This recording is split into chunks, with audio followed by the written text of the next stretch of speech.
This is Super Godzilla, King Ghidorah, and this is Rodan.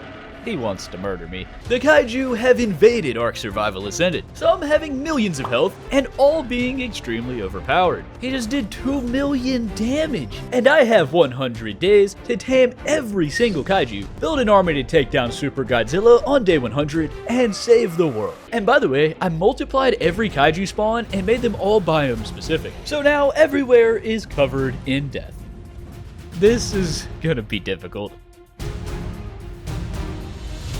On day 1, I spawned on the southwest beach. It was peaceful here, with no Kaiju in sight. But that peace and quiet wouldn't last very long, because after introducing this tree to my fist, my left toenail got absolutely decimated by this degenerate. Yeah, boy. So I ran, and over in the distance, I saw this. Oh no, dude, I'm already scared. Terrified for my life, I tried to find somewhere that would be safe enough to set up my humble abode, and exactly 23 seconds later, I found myself face to face with Famuto herself. So I decided to go this way, and my new goal was to just make it to the green obelisk. But unfortunately, that didn't happen, because I got deleted. Good times. But this time, I decided to spawn in Viking Bay, widely known as the easy zone on this map. What is that? Or not. This was definitely harder than I expected, but I wasn't ready to give up just yet.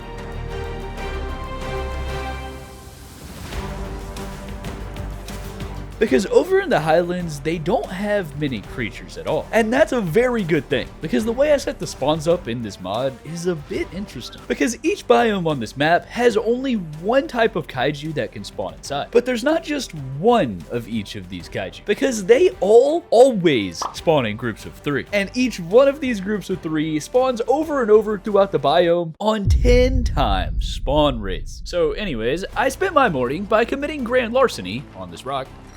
Big profit. Admiring this tree with my fist and crafting the old reliable stone pickaxe. Because after a hard day of work and pain, I was now a humble level 5. So I put all 5 of my levels into weight so I could stand up without breaking my legs. And I also used my second brain cell to attend a college seminar on how to craft stone hatchets, double XL size cloth armor, campfire essentials, and of course, a home drug lab. And with some crafting recipes on standby, it was time to get to work to tame our very first dinosaur, and of course, tame some Kaiju. And step 1 in that journey was to commit gang violence on this rock. Step 2 was turn him into a hatchet, and step 3 was to use him to give this fine gentleman a brand new purpose in his meaningless life. All right, buddy, I've got a job for you. I'm just gonna grab some of this fiber, and you're now gonna be a pair of extra large pants. Congratulations, man. And with the best gear that the Stone Age has to offer, I was ready to cancel my beach vacation and take on this Kaiju-infested world. But even though I was safe here in the highlands, I was completely unaware of what would come next. Because that island to my north was filled with Famuto. And that snow to the south, well, it was laced with leatherback, and even the wyvern scar over to my east, well, it had wyverns, but it was also infested with Godzilla's children. So even though I was safe here in my little herbivore paradise highlands, the Kaiju had me completely surrounded. And the moment that I leave, things are gonna start spiraling out of control. And I was not even close to being prepared. There's like 200 creatures in this game, and even though new stuff keeps getting added, the pteranodon has stood the test of time. And for this challenge, that's no exception, because when the ground is covered in death, this winged man is even better than ever. But to make this fella my friend, just like I do in real life whenever I need to make a new friend, I have to drug him, and that's where this guy comes in. Hey, how's it going, dude? Because the mortar and pestle to make narcotics requires hide to craft, and Perry the Parasaur didn't know it yet, but as I stood there, menacingly, I was secretly inside my brain, learning the ancient knowledge of crafting bolas so I could skin him. I just needed a little bit of thatch, and a mild bit of self-improvement. But eventually, I managed to make a bow and some arrows.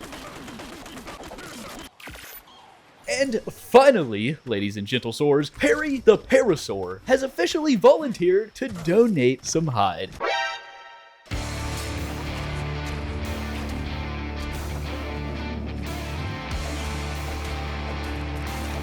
On day 3, I had entered hypothermia land, but luckily the war crimes that I committed last night, well, I certainly wasn't an upper class caveman by any means, but I could afford to make a sleeping bag for the night, which I spent in the afterlife. But why is it so cold over here? But after waking up from my deathly slumber and robbing a morbidly obese gravesite, I wanted to set up a temporary base to grind out some narcotics to tame a berry farmer and a pternanodon. And I knew just the perfect, safest spot in the highlands for a base, the Central Cave, because nothing spawns inside there. But outside of there, well, there's a giga. Okay, I guess I'm not going over there. So instead of that, I unlocked some wood structures, and then I pressed the right trigger on my controller.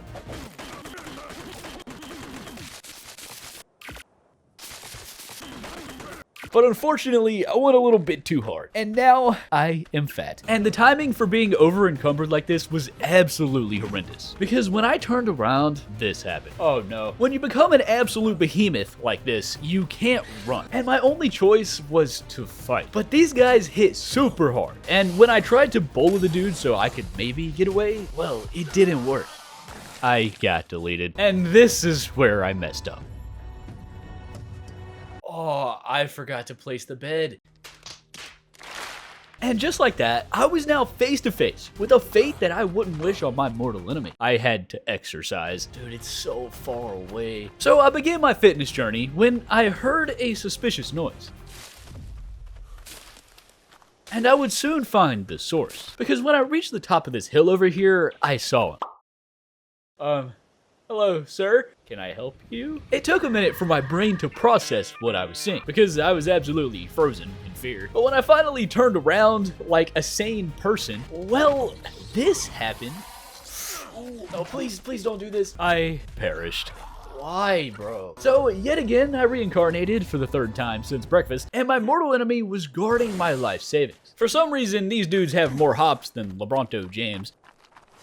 Whoa, okay, that brother should join the NBA. But anyways, I got my stuff back, and after witnessing a pyromaniac firebombing a mere mortal, it was pretty obvious that I picked the worst base location of all time, and I should probably change that. So I picked up my base. Yeah, that was my base. And I tried to move over to the central mountain, but I kind of forgot that someone else was already living there. Oh, right. We got a Giga Chad over here. So over on the other mountain, I set up my humble abode, or humble abode, I guess, because it was super cold again for absolutely no reason, and therefore, I am no longer alive. Good times. But on day 4, after hiding a body, I decided to lock in and finally finish this house. And I also made this campfire mostly because the cold is literally killing me, but also because I should probably start making some food. Don't judge me. Anyways, day 4 was a pretty normal day on the Ark, consisting of bullying some trees, making a mortar and pestle for narcotics, splitting some meat to spoil, and farming narcoberries the old-fashioned way, while Mr. Giga Chad stared into my soul. Oh, that dude is getting way too close. I also found some carrots over here growing naturally on this ledge, which was pretty nice. But with the base finished, it was finally time for the next part of my plan, because a full shift on the farm got me a massive 84 narcoberries, which I converted into 16 buckets of raw good night's sleep, unlocked some trank arrows inside my brain, and a bunch of other things. But the most important part was the trank arrows, because it was finally time for a sleep session with a birdman. Unfortunately though, all of the pteranodons in the entire highlands collectively decided that today was the day they would all fly directly above the Giga. And I definitely can't go over there, and I don't even have a spyglass, because I'm afraid to go anywhere because my neighbors are 7,000 foot tall. So I pondered for a minute on what exactly to do. And while I was thinking about that, I was going over to the water to quench my thirst when I came across this equus. Now, these dudes are a passive tame, and they kind of take a long time with mayho berries, so I usually avoid that. But the reason berries are slow is because their favorite food is actually carrots, and I just so happened to have some. So I wasted no time, walked over to an equestrian, and placed one carrot directly into his esophagus. And on the second feed, he was already tame. Oh, that was fast. So I decided to name him Naysayer, because he's a horse. Oh, and by the way, since a lot of you have been asking, I'm on single player settings with 3 times rates for all the main stuff. But as the sun rose on day 5, I still needed to find a decent level pteranodon so I can get out of this awful place and start slaying my kaiju-sized mortal enemies. So I started pumping movement speed into Naysayer so he can become the next Usain Bolt, and waited out the night inside my humble abode. But then, I got a delivery. This is a box. And this is the new Red Magic 11 Pro. The 11 Pro is an Android smartphone, but with a twist. Because when I flip this little switch on the side here, it Ark Survival Ascends into a next-gen mobile gaming console. But how good is it really? Well, I've tested it on a ton of different games, mainly using these little shoulder triggers on the back, which are kind of like touch sensor but not buttons. It makes it feel a lot like a controller. And I've come to one conclusion. This thing is beefier than your mother. I was on 2K resolution getting 120 FPS on a smartphone. And here's some other specs, by the way. But even with all that power, the design of this cellular device defies all laws of physics and all principles of wizardry. You're a wizard, Harry. Because it's still super lightweight and easy to hold for long, showerless gaming sessions. In fact, this is the world's first smartphone with liquid cooling. So if you have a fear of touching grass like I do, you can game for hours on end without worrying about overheating. And if you get the Night Freeze or Sub-Zero models, you can like see the cooling in there from the back. It's so cool, bro. Oh, and also there's this game space which has more features than a rap album. And just to name a few, there's a library of plugins, presets that save for each game you play. And you can even connect your controller like a true gamer, or a mouse and keyboard if, you know, you're inferior. So if you're a mobile gaming connoisseur, and or if you're a Moss Chops, click the link in the description below to check it out. And a big thanks to Red Magic for sponsoring this video. But after I was finished being a hermit, I headed back out, and this time I was determined to get a pteranodon. I just wanted some crystal for a spyglass first. So I headed to the east, towards the mountain over there, because there should be some crystal on top. But before I even reached the halfway mark, this happened. What? Bro, what is that? That was in fact a Mega Hexonyx. And I'm not sure why he decided not to harvest my kidneys that day, but I appreciate it. Some of the kaiju have a much larger aggro radius than that guy does though, and when I made it to the other mountain, well, there wasn't any crystal here, but there was, however, a hoodlum. Godzilla -1 is the smaller, more inferior version compared to Super Godzilla. But don't get it twisted, bro. He still has laser radiation breath that can extract my will to live. But anyways, even though he was down there and he couldn't get me up here, things were not looking great, because I was basically trapped inside this spawn area, surrounded by oversized heathens with only one way out. And that one way was this guy. Oh, finally. Mr. Birdman was at my doorstep, and at this point, I didn't care what level this man was. I just wanted to fly, bro. So I tied him up using my heavy-duty bola, sent 3 of my best-selling bedtime stories directly into his brainstem, and I now just needed some prime meat so we can become best friends. And luckily for him, I knew exactly where to get some. Good evening, sir. Would you like to donate some prime? Diplos never fight back because they believe in love and not war. But they definitely have some meat on their bones. So Naysayer began kicking, and after about 3 seconds, that brother was already out of stamina. But apparently, kicking on an Equus takes way more stamina than fighting. So we settled for biting that man's kneecap for about 5 minutes straight. Dude, it has a blood splatter. Dude, that looks brutal. And I would like to emphasize how long this took. And by the time that he had unfortunately passed away from kneecapitation, well, I got the prime meat, but also I wasn't exactly paying attention. And it just so happens that a wild pyro man was lurking nearby. Oh no. I tried to run. I really did. But in the end, I got roasted. Ah, dude. And so did Naysayer. The pteranodon was still knocked out though, but not for long, because his torpor was dropping it low like Flow Rider. We could still make this work, but I needed to act fast. So I made my way downtown, walking fast. My boy Naysayer has passed, unfortunately. But luckily the pyromaniac was over there and I got my stuff. And since it's been about 20 minutes at this point since the knockout, the pteranodon was borderline starving to death. Man's definitely needs a cheeseburger. So when I shoved 3 slices of prime Diplodocus straight into his trachea, that man instantly became my friend. And ladies and gentlemen, that was the story of how I met Terrence, the Kaiju Slayer. Okay, he probably won't be slaying any Kaiju, but he can fly, and that's what matters. I just needed to hit level 38 for his saddle. So I celebrated the addition to the family by upgrading from cloth armor to hide armor so I don't die for the 5th time in one day to the cold. And on day 6, I put everything inside my base so I could run a bit faster without being weighed down all the time, and crafted up some more arrows. Because my next goal was farming some chitin for a saddle for Terrence, and I had the perfect target in mind. Honestly, this should be pretty easy, but for some reason I was still kind of scared, because even though these guys are squishy, they hit super hard. And only one thing was certain: there ain't enough room for the both of us.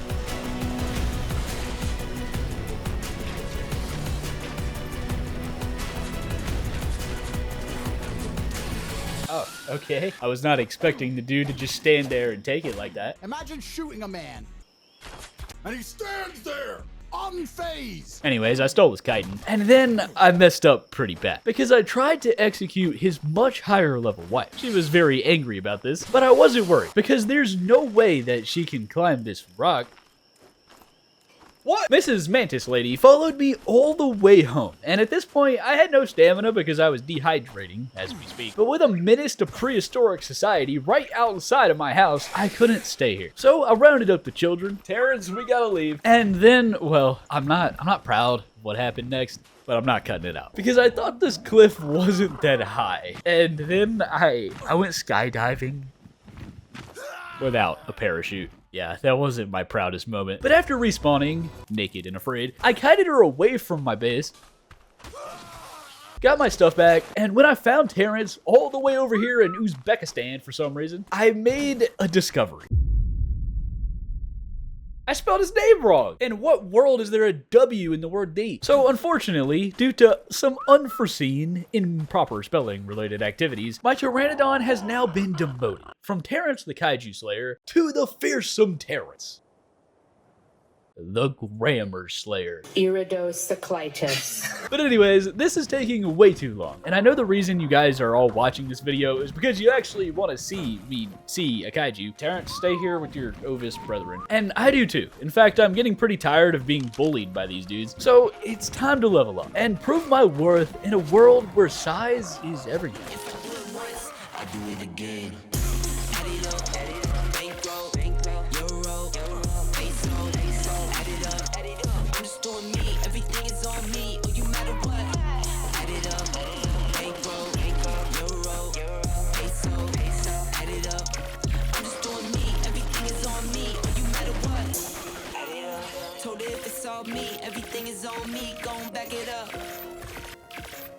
Alright, Terrence, it's time. Pteranodon saddles cost an arm and a leg. Well, at least the hide that came from someone's leg. But I spent all my hide crafting things because that's a fast way to level up. So it looks like I need to skin someone. And as I headed to the beach to find my target, there was a Pelagornis. But I wanted something bigger. I wanted Hannah Brontana. The sheer amount of hide on her Bronto bones was exponential, but so was her health bar. I was gonna need a lot more arrows if I wanted to take this woman down. So I started karate chopping some rocks when my DoorDash order arrived. Oh, nice. So I made the arrows, sent them into Hannah Brontana's collarbone, but even though I made like 100 arrows, it wasn't enough. Okay, bro, how healthy can you be? But after downgrading to some primitive weaponry and firing 10 more doses of death into a pop star's left kidney, the hide was ready for harvest. What are you looking at? On day 9, I had leveled up in life, but I also had enough hide to make Terrence the Grammar Slayer the saddle that he so desperately deserves. And by the way, during that montage, I installed a stack mod, which is why the stacks can go higher now with the weights being lower and all that stuff. And you'll see why I need that later, but in this Kaiju mod, it's very necessary. But anyways, after admiring this rock that would put Isaac Newton to shame, this is the remastered version of this game, by the way, I refilled my water skin for the road, and it was now time to face my worst fear: leaving the house.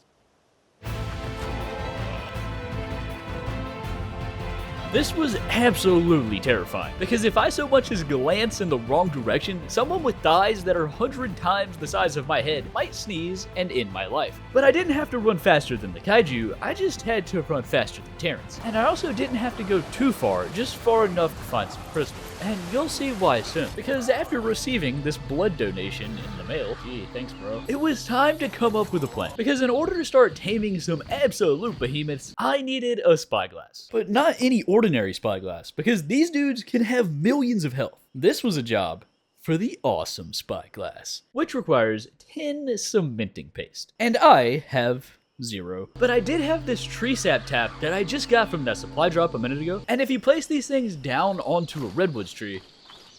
Why... what? Excuse me? You're a wizard, Harry. Anyways, after I was finished beta testing a AAA game, I placed the tree sap tap like 20 foot above my head, came to the crippling realization that I'm short, and spent another 5 minutes flying back, making a parachute, doing some parkour, first try by the way, and finally getting some cementing paste. It wasn't much, but 20 cementing paste was just enough to make the awesome spyglass, and this was absolutely massive for this run. And if you've never used one before, well, basically, if I point my spyglass at this little orange fella's retina, we can see his level, his terrible stat line, his favorite food, and of course, we can see that he's very excitable. Well, he used to be.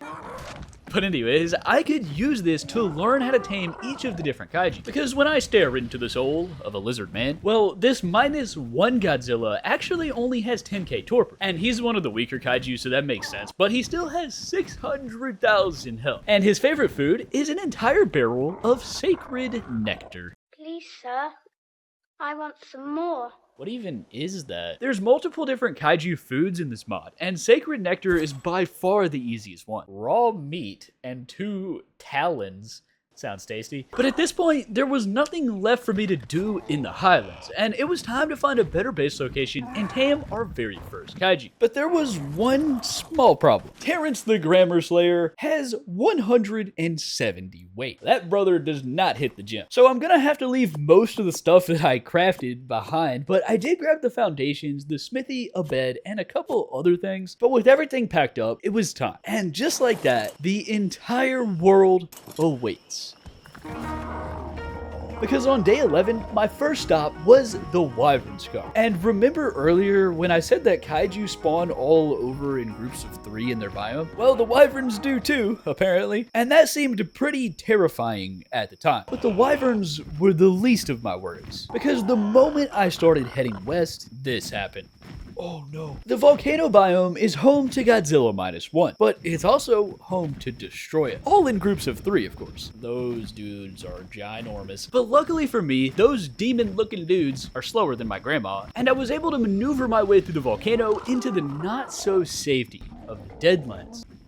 And this is where things started to go wrong. Because eventually, I made it to the waterfall area, where I saw a cute baby Argentavis. Whoa, are those new? I don't think I've ever seen a baby. What? Oh, that man just spawned right in front of my eyes. So, as you may have noticed, there's something seriously wrong with the spawns. And as time goes on, it's gonna just get worse and worse. I needed to tame a kaiju as soon as possible, and the best way to knock things out in this game that can one-shot you is by domesticating Peter. Griffin, you will be mine. So I decided that I wanted to build my base somewhere around this area because the griffin spawns along with the entire family lineage of Mr. Beaver, who, by the way, Mr. Beaver, I apologize in advance for ruining your life, but I need that cementing paste. But to make this fella my friend, I first had to drug him. So I continued through the jungle where 2 different kaiju spawn. The first of which is Mothra Leo. Does that say 1.7 million health? Knock it off! There's a kid back there!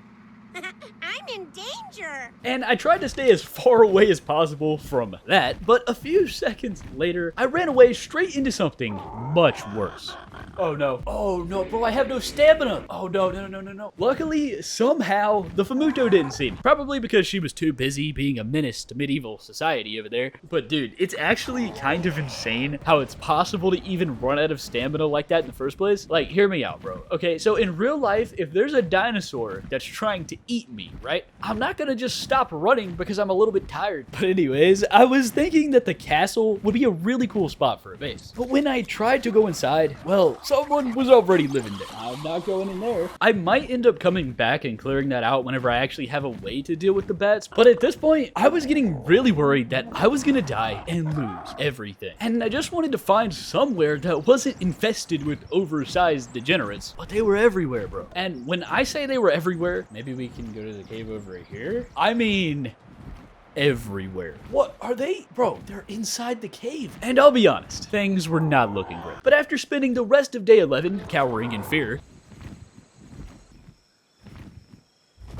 That dude has 100k torpor. That dude has 400k torpor. A somewhat significant amount of time had passed. And over the course of the last 15 minutes, ladies and gentlemen, I found our new home. So the base location I'm about to show you is actually perfect. But the first place that I tried was this cave that I built in on Small Tribes PvP one time. And you can't see it at first, but if you fly behind this waterfall right here, boom. Cave. It's safe, it's in a good location, and it's kind of wet, which is definitely not great, but it's also right next door to Peter Griffin, and whatever that thing is. And finally, the main event of this base location is a live-action roleplay of Attack on Titan.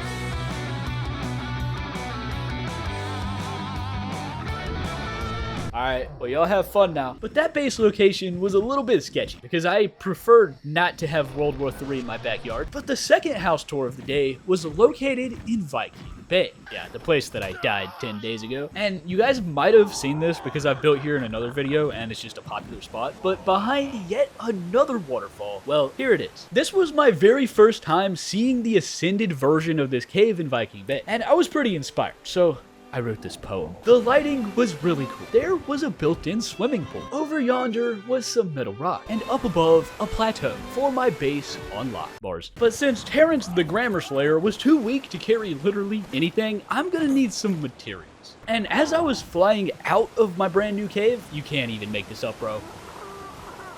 Hello? I somehow got stuck inside the wall. This is the game that I choose to play every day, by the way. So I sat there for 5 minutes with my entire view being the inside of Terrence's internal organs, but the dude would not move. I tried pressing every button on my controller, and I even pressed some buttons that weren't on my controller. What?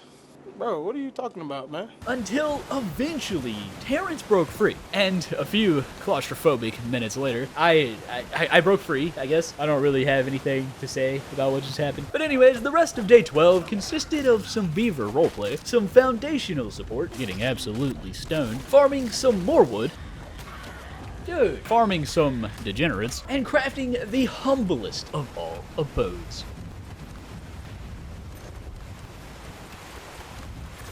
Nice. And just like that, day 13 began, and the base was complete. But there was still one small problem, because when I walked through my front door, I joined the dark side. Why is it so dark in here? So I set up a refining forge and let that man cook, set up a bed just in case I get deleted again. And now that my base was as safe as it's gonna get in this world, it was time for the main event. My new goal was to tame my very first Kaiju. But as we've previously discussed, Kaiju have insanely high levels of sleep deprivation in this mod. And 400k torpor equates to about 8,000 narcotics. And 8,000 narcotics equates to about 40,000 narcoberries. You got a lot of work to do? Yeah. I gotta water grass, pick stuff up. I had no time to waste, so I split some raw meat to spoil, did 250 reps of pressing a yellow button with the letter Y on it, and after sacrificing all of the useless members of Berry Society to the poor people part of the cave, I crafted some narcotics, some stone arrows, and then poured the narcotics all over the stone arrows to make them blue. And I know what you guys are thinking right now. How on earth are 54 trank arrows enough to make Steve and his 107k torpor twin brother fall asleep? Well, the answer to that question, young grasshopper, it's not. I need like 7,900 more, but it is enough to tame an herbivore. And I can use that to farm berries way faster, especially if I tame the best in the business. I'm talking about Hannah Brontana. But the moment that I crossed over from the jungle, this happened. Oh, what the? A destroyer just spawned directly on top of me somehow. And so there I was, begging for mercy, unable to escape the pure aura of a demonic chicken wing. I don't know why I'm still alive, by the way. I'm assuming it's because his hitbox is over near his face. But when I finally managed to break free, I didn't look back, bro. Why are they spawning on top of me? And by the way, I want to mention that most of the Kaiju in this mod are pretty good and pretty well designed, but it is still unfinished, and the destroyer specifically, he has really bad AI right now, making it kind of hard for him to hit me sometimes. So that's probably the reason I'm still alive, and I'm very thankful for that. But now I was stuck inside my house, forced to quarantine due to Destroya 19. And according to my research, if I wanted to tame one of these guys, well, he has 2.1 million torpor, and he's only level 20, and he eats celestial stone, which is made from the heart of a giga, drizzled in a criminal amount of hardcore drugs. Yeah, I'm not taming this guy anytime soon. But that left me with one option. I need to sneak past the dude. So I flew down, and you'll never guess what happened next. I got stuck in the wall again. Okay, are you serious? Terrence, move, bro. But when I finally left my cave, I didn't see any degenerates. Wait, is he gone? At least not at first. Oh no. But luckily, I managed to get out of render distance pretty quick, so he couldn't actually chase me when... What is that? I wasn't sure if I wanted to find out, to be honest, because it's probably a trap, so I decided to stay focused. I was looking for a Bronto, or a trike for narcoberries, but instead, I found this. Oh, this dude again. I thought that I would be okay, because I thought I was faster.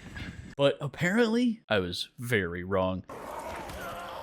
Oh no, and he got Terrence too, bro. So, yeah, that happened. And on the way back to my body, I saw an aloe exterminating some peasants right next to his child. What a terrible mother. But anyways, Destroyer was still guarding my body. I perished, of course. But after kiting the dude to a galaxy far, far away, and getting spawn trapped by a demon, I managed to finally make it back and get my stuff back.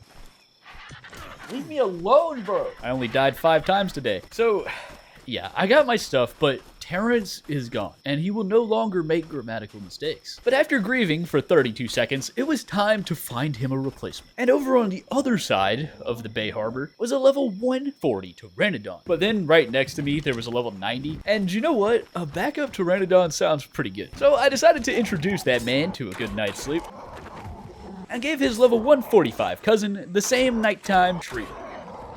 I was really hoping that I could find a baby dinosaur to feed to some unconscious birds, because the game gives you prime meat for slaying babies for some reason. But the only youngling that I could find was an RG, and his father would probably murder me, so instead I executed a peasant, placed his lifeless corpse into the digestive system of a pterodactyl, and when the level 90 was finished with his supper, I tried to tell him to land over by the 145, but instead, I accidentally commanded him to commit murder.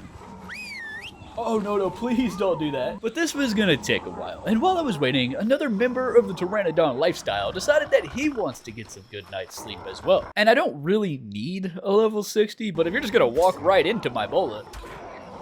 But anyways, it was taking a while for my new friends to become brainwashed. Ow, what did I do to you? Until eventually, on day 16, Banana Bread was tamed. I named him Banana Bread because he's yellow and because I'm hungry. But anyways, we were back on track, and I almost forgot what I was doing for a minute there, but the goal was to tame a berry farmer and to make enough narcotics to tame a kaiju. And by the way, my recording, I had it paused like a professional YouTuber, but I just experienced being mugged in the streets by 7 pegos at the same time. And the whole thieves guild, bro. But in terms of a berry farmer, I had 2 options. The first was this level 140 trike who was a single mother with 3 children. And the second was a level 130 Bronto. And according to Dododex, a Bronto takes 77 trank arrows to knock him out, or 3,800 bonks on the dome with a wooden club. Sounds reasonable. But I didn't have enough tranks for that right now, so I set my sights back on the trike. Because just like in real life, in Ark, you're not allowed to adopt children if they aren't orphans. And now, I'm not saying that she's a bad mother or anything. I just think that maybe I could do a better job. So I humbly challenged her to a motherly duel.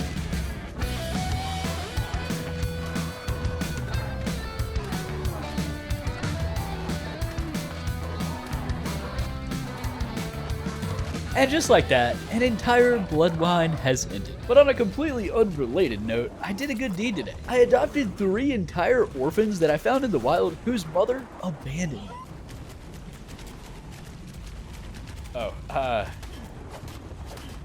Ignore that. And we even caught a baby degenerate. So I spent the rest of the day feeding my family of 4 and not feeding this guy because I want him to experience what it's like to be robbed of everything you have. You can thank your father for that one, buddy. But anyways, I made a trike saddle for when they grow up, and it was probably going to take another 30 minutes or so for them to actually become full-grown men. So in the meantime, there was a couple other things that I needed to do before I could tame Kaiju. First of all, I placed 1 Tinto berry into my hotbar to tame this Moss Chops. Okay, I didn't actually need to do that, but he wanted Tinto berries, and it's like super easy, so now his name's Chopstick. But what I did need to do was farm some metal. And while that was cooking up, I needed to farm more materials for a stone gateway trap. Why are these dudes everywhere? Every time I leave the house, I must die. because this stone gateway trap was to tame a griffin. And you'll see why griffins are so good in this mod soon, because they're probably the best tame in the game for this, but I had to put that on hold, because the trikelings were now full-grown men. Well, this one was. The other dudes were still being very childish, but this trike that I forgot to name was an absolute beast when it comes to farming, because that man managed to farm over 1,000 narcoberries in a mere 30 seconds. And normally 1,000 narcoberries is enough to make 200 narcotics. But if I had to sit here and shoot like 3,000 trank arrows one at a time into a kaiju, I think we're probably gonna die from boredom before reaching day 100. But that's where this thing comes in. The ultimate trank station is basically just a mortar and pestle, but bigger. And the main purpose of this is to craft narcotics that are 10 times, 50 times, 100 times, or even 500 times more sleepy. Which sounds like a lot, but it's very necessary when the dudes have over 2 million torpor, and they also are like really expensive. So after waiting about 6 minutes for this meat to become disgusting, day 18 began, and I couldn't afford a single 500 times narcotic. I'm not sure if that's because they're expensive or if I'm just poor, but either way, I had a better idea. Because if I make 5 of these 25 times tranks and banish some of these useless members from our society, I could potentially tame this Bronto here to farm even more narcotics. But headshots are kind of difficult because his face is built like a peanut. Well, there goes 25 narcotics. But after launching 4 more doses of melatonin into a long-necked gentleman, he was still awake. And I'm not really sure how, because he was supposed to only take 77, and that was technically 100. Something ain't adding up. And I'm not sure if the torpor levels are like worse than with normal arrows, but I just made a couple 50 times tranks and then lodged them in between his ribcage. And after the behemoth fell down to his knees, I borrowed 1,672 mayho berries from Spike the Trike, and then I used those mayho berries to force Mr. Bronto to participate in the world's first unconscious mukbang. And everything was going pretty well until this random Tego spawned in and stole 450 hide from my left pocket. And then his brother came along and stole 46 trank arrows from my right pocket. I might as well just live in Detroit with how I get robbed every time I go outside. But anyways, the Bronto needed a saddle. And since I'm still inferior and not worthy of a platform saddle, we had to go with the second-hand hide saddle from Walmart. Alright, let's get some fiber.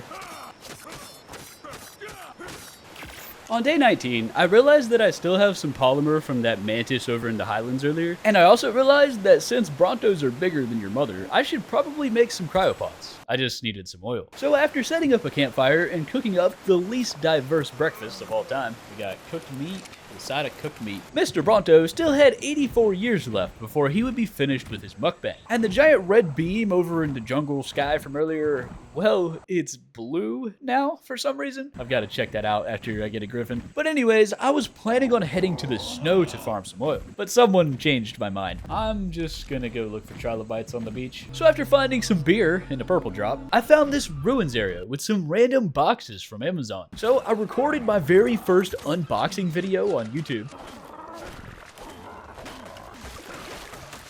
The haul consisted of a bunch of metal tools and 37 wooden spears. And my number one use for wooden spears is watching them protrude from an ilo. It's like a work of art. But anyways, I didn't find any trilobites on the beach, and I was getting closer and closer to that giant blue beam thing in the sky. So I decided to go investigate. But as soon as I entered the jungle, this happened. Oh, bro, they're not even supposed to spawn here. The jungle is supposed to be home to skullcrawlers and Mothra. But for some reason, spoiler alert by the way, there's over 100 destroyers on this map right now because the spawns are kind of messed up and they all have over 1 million health. So that sounds fun. But Mr. Bronto has been doing his mukbang for over an hour now. And at this point, I just wanted the dude to be done taming. So I went AFK.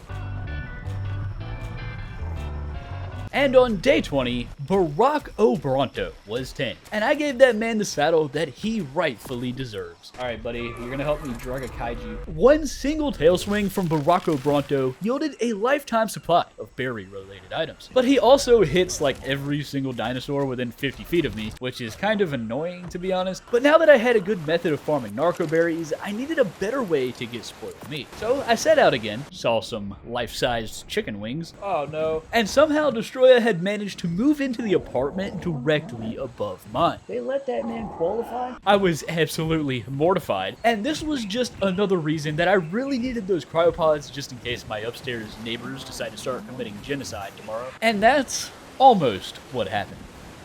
Oh no! Because I completely forgot about my trikes. Alright, come here, buddy. Okay, get in. I did get some sweet revenge on that lunatic, but the trike was still gone, and that was super close. Meanwhile, a baby RG had decided to visit me from out of town, so I did the only logical thing that one would do in this situation. I sent his mother to the Shadow Realm. And the baby RG was now officially on the Facebook orphanage place, meaning he was ready for adoption. But as soon as he was about to land, he got scared and he started running. Dude, why are you running? I even tried to bolo the dude, but he's immune to crowd control too. I also tried to do a skydive adoption, but that didn't work either. I mean, it's pretty cool that they added baby RGs, but how do I claim the guy? I waited another 5 minutes for him to land, but he didn't. So I decided to get back on track. We need some cryopods, and there's actually oil underwater in Viking Bay. I didn't have any scuba flippers, but the coast did seem clear. So I jumped right in, located an oil rock, and began the harvest, while 2 jellyfish began grip walking over. Oh, I gotta hurry. It was super close, and I almost got some non-consensual electroshock therapy that day. Not today, you filthy invertebrate. But the oil was in the inventory. And back at my humble abode, everything was ready. So I took a flight to the Blue Ob to make 3 Pokeballs, used said Pokeballs to move Trek Wazowski, Spike the Trike, and Chopstick into the cave, and what happened next made my heart drop. Whoa. Dude, please don't tell me he's gonna be able to hit me through the wall. My upstairs neighbor has finished his degree in quantum physics, and he can now phase through walls. And there's nothing I can really do about a 200-foot-long tail knocking on my back door. But I was getting super close to taming my first kaiju, so let's just hope that nothing bad happens. But anyways, it was time to make some narcotics. So I put Baracco Bronto inside a presidential Pokeball, and after grabbing this yellow drop with some metal structures and a flak chest plate, it's really nice that they make these in my size. And having a near-death experience with an alien, I decided that Baracco Bronto was decent enough at farming spoiled meat. I just needed to use banana bread to like harvest the bodies after he was done with them. And that means I have everything that I need to tame a kaiju. I just needed to farm the rest of the narcotics to knock them out. So I headed back home to drop some stuff off, and almost had a heart attack in the process. What? Oh, this guy is so scary. But with the assistance of Baracco Bronto, the narcoberry potential was endless. And it was time to tame our very first kaiju before they tamed me.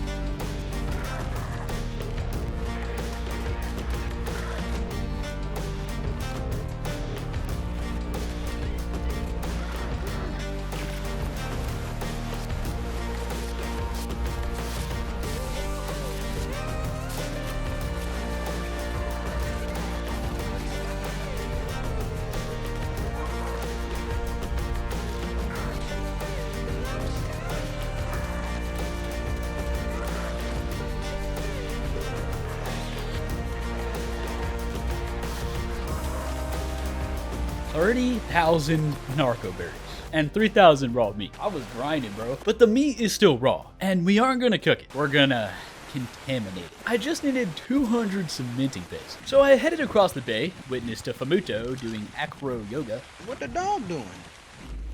And after making it past the castle of Cretans, I arrived in Beaver Town, where the residents have thousands of cementing paste in their bank accounts. But I can't just steal their life savings right in front of them. So instead, I summoned Baracco Bronto and deported them all.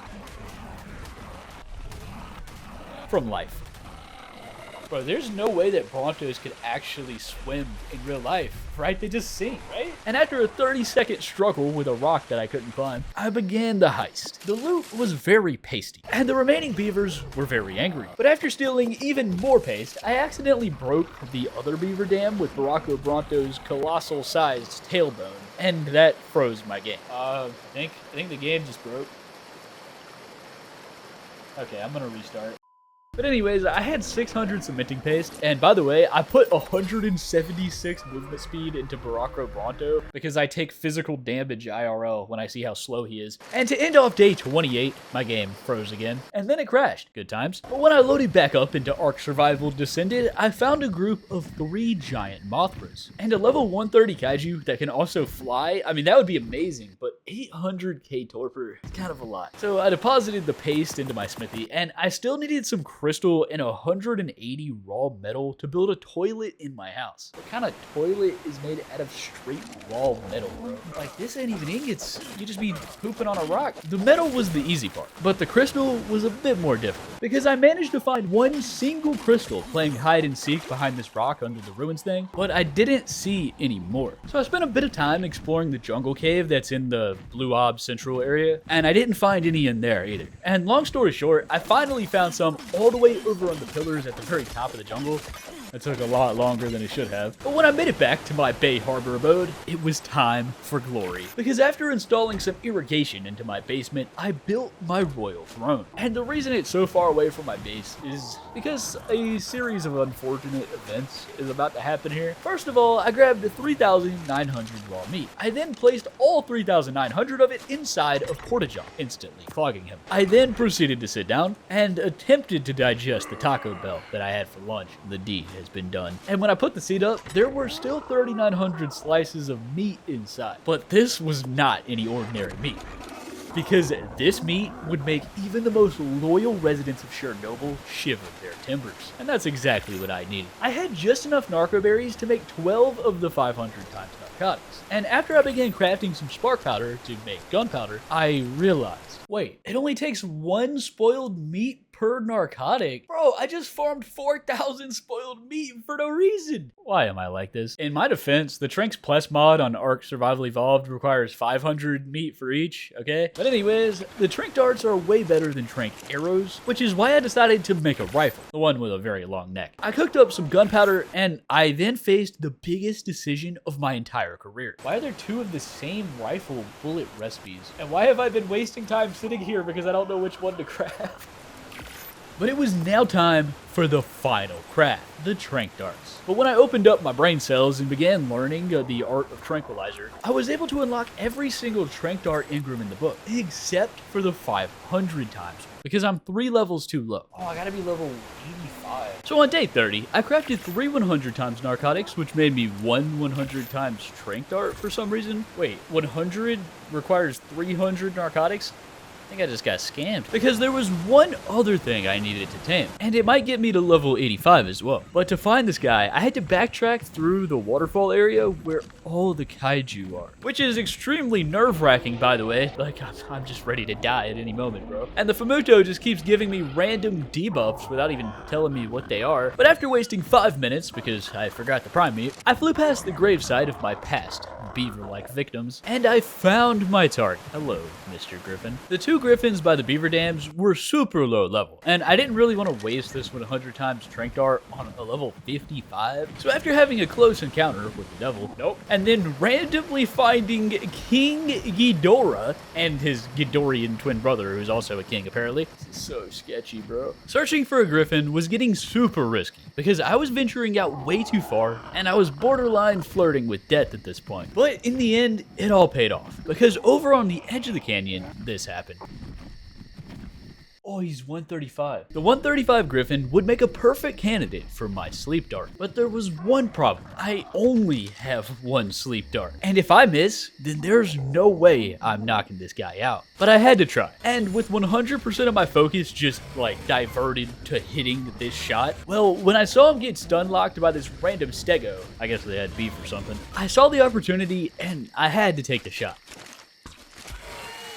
Get wrecked. But I wasn't even paying attention to the fact that the stego was not finished with that man. His target was unconscious, but this absolute barbarian did not care. And him hitting the griffin, making him lose taming effectiveness, was bad enough. But at this point, I wasn't even sure if the dude was gonna survive. Bro, stop. Come on, dude, come fight me instead. I was biting that man from all angles. But first of all, he did not care. And second of all, he was a dinosaur god. Because when I finally got the dude to stop attacking the sleeping beauty, well, I was sitting here for about 5 minutes, spamming the right trigger on my controller, and the dude simply refused to enter the afterlife. Bro, how much health do you have? But all things in life must come to an end, including life itself. And Mr. Stego here had been eliminated. I almost died to that. But anyways, that was incredibly stupid, because I could have easily lost the griffin there. But a few prime meat and an inconsequential amount of time later, well, first of all, we're just gonna pretend that the taming effectiveness doesn't say 19%. And the important part is that Gryffindor was finally tamed, with only 10 extra taming effectiveness levels, bro, that's so bad. But this was still amazing, because griffins can glide, making them super fast for outrunning kaiju. And that's not even the reason I tamed this guy. The reason I tamed this guy is because you can actually pull out your weapon, your long neck, while you're flying on his back. And that makes it really easy to hit your shots. But don't worry, I'll still find a way to miss. But yeah, man, I think we got a shot now. So on day 32, I decided to demolish a bunch of supply drop metal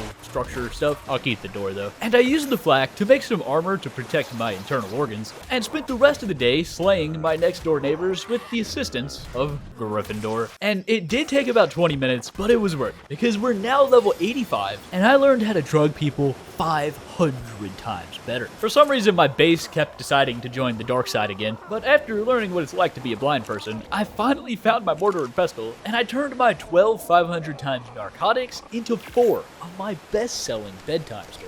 Yeah, the tranks are pretty expensive, but these bad boys can put even the most sleep-deprived kaiju into a coma. And now, after 33 days have passed, it was time for the main event. Ladies and gentle soars, it was time to tame a biggin. And we had 6 options around this area. Option number 1 was a Mega Hex Onyx, who has 150k torpor, and he eats raw kaiju meat. I don't have any raw kaiju meat. Option number 2 was Destroya, who has 6 million torpor, and we're not even going to acknowledge that. And Famuto also eats raw kaiju meat. But there were 3 kaiju that eat sacred nectar: Mothra, Godzilla -1, and Leatherback. And out of those 3 options, Mothra was probably the one I wanted the most, but she does have like 800k torpor, and so does the Leatherback.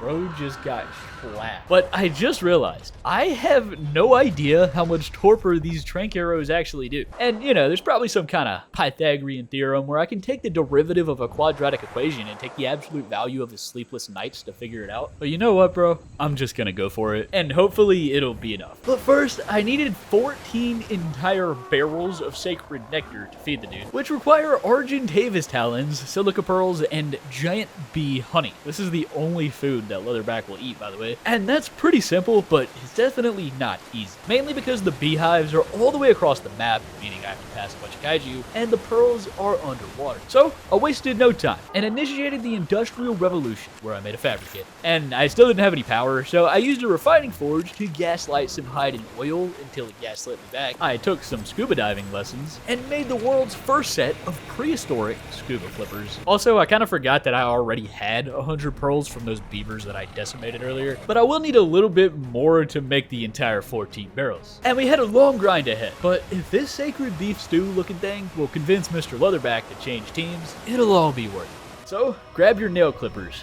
because it's time to remove some talons.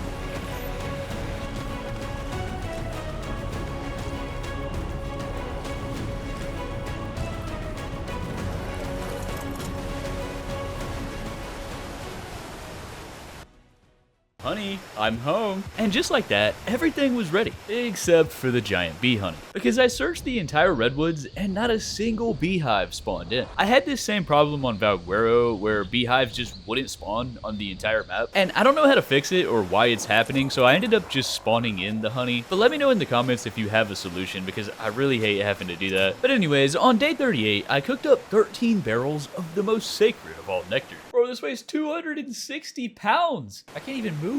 Gryffindor needed to hit the gym, but I just left half of it behind, and it was time to pick my target. Mothra was stuck inside of a rock, and I was worried that the game wouldn't let me feed her. So instead, I headed over to Hypothermia Land, and I made my acquaintance with a gentleman who happens to have a very leathery back. The level 145 leatherback was super scary, but he was also the perfect candidate for putting into a coma, because not only could this dude execute me with 1% of his maximum power, but there's also a destroyer and a mega hexonics watching from the front row. And there's 2 more leatherbacks over here that might also try to aggro me. Yeah, it was pretty risky. But as I hovered above his leathery back, I watched as he clapped some nerds, and I made sure to angle Gryffindor face down, tail up, so I could get a clear shot. I really can't afford to miss any of these, but I launched one of my world famous nighttime routines directly into his spinal cord, and according to my trusty spyglass, that trank dart did a whopping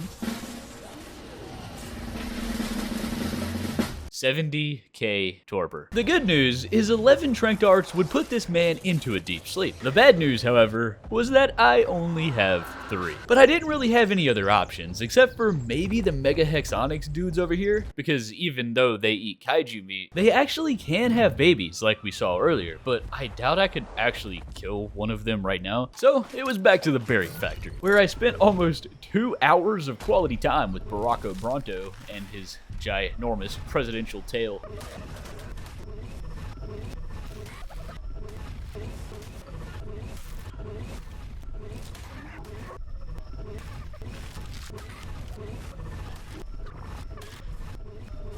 I have a feeling this isn't the last time I'm gonna have to do that. But anyways, it was now day 42, and there were more narcoberries inside my living room than I've ever seen in my life. But after a few minutes of crafting later, the narcoberries were gone. And in their place were 32 of these 500 times narcotics, which made 10 of those 10 times trank darts, because they take 3 narcotics each. I also made 2 trank arrows for the crossbow, because they only take 1 narcotic each, and I wanted to see if the torpor on those is still decent. Spoiler alert, it's not. But that brings us to a grand total of 13 trank darts and 2 arrows, which is barely enough, but it's enough to get the job done. So after repairing some tools and organizing the base, I began heading towards some leather when this guy showed up. As long as I'm gliding, Gryffindor is faster than these heathens, but this time I was running low on stamina, and this could go very wrong. I had to think fast, and the best plan that I could come up with was flying underneath this rock archway and hoping that he's fat, and it worked. Mr. Destroyer was indeed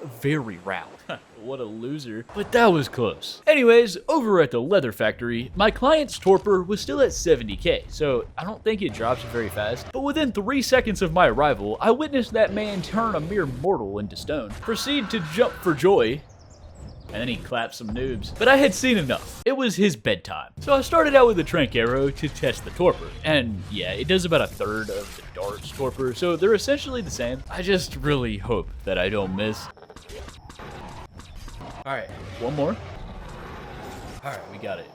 The leather factory has closed for business, and the position that brother sleeps in is very questionable. Hey, yo. And that man's shoulder blades look like they could impale me. But since he decided to unhinge his jaw, I took the opportunity to dump 6 entire barrels of sacred beef stew right into his esophagus. And I was hoping that would be enough, but since this guy is level 145, he had a pretty big appetite. Well, he needs 16 of these. And I did have 7 extras back at base that Gryffindor was too weak to carry, but I would still need 3 more. What do I need? RG talents. So on day 43, after hearing the sounds of a leatherback digesting his beef stew,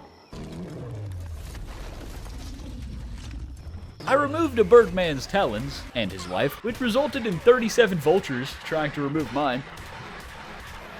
Why are there so many? And at one point when I was trying to feed the dude, Gryffindor got stuck inside his torso. But long story short, I farmed a few more Argentavis talons over in the Deadlands, crafted 6 more barrels of sacred nectar, and admired the fact that the mod developer took the time to fully model that dangly thing in the back of his throat. But now, all that was left to do was wait, because the taming was 12% complete, and I expect this to take about an hour. And I don't really want to leave because I wanted to make sure that this tame actually finishes. But I did still have 4 trank darts, and there was a level 130 mega hexonics nearby. Ooh, should I do a 2-for-1 special? On one hand, this was super risky, because there were actually 3 more of these dudes, and I don't know if the other ones would try to physically assault me when I physically assault him. But on the other hand, I'm waiting around anyways, and this guy has 2 children that I could adopt if I tamed him. Bro, I'd have like a mini army of these guys. There were even more adults here than I thought, and they take kaiju meat anyways, so yeah, Okay, maybe this is a bad idea. I decided to just farm some more RG talons for Sacred Nectar while I was waiting. But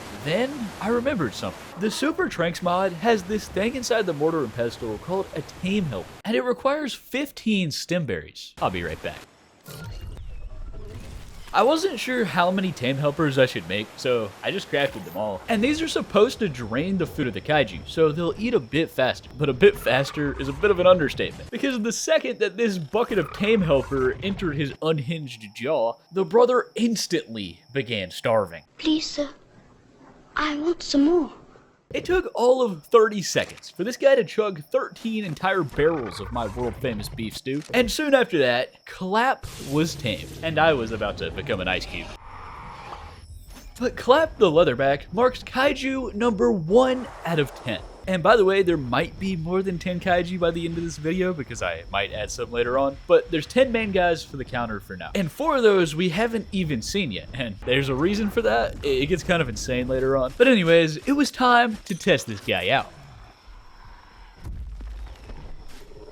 So, first of all, that's gotta be the strongest tree of all time. But Clap's base stats were 400k health and 198 melee. Not very great on the melee there, but his attacks on the other hand, pretty insane. His first attack is simply walking along the beach, which does a humble 1000 damage to any civilian unfortunate enough to be on vacation today. And 1000 is a lot, but his basic right trigger attack blows that out of the water. Because this dude can slap people across the face for 23k. And his left trigger attack can yeet Rockwell's siblings, also for 20k, and his C attack, well, I'll just let you guys watch this one.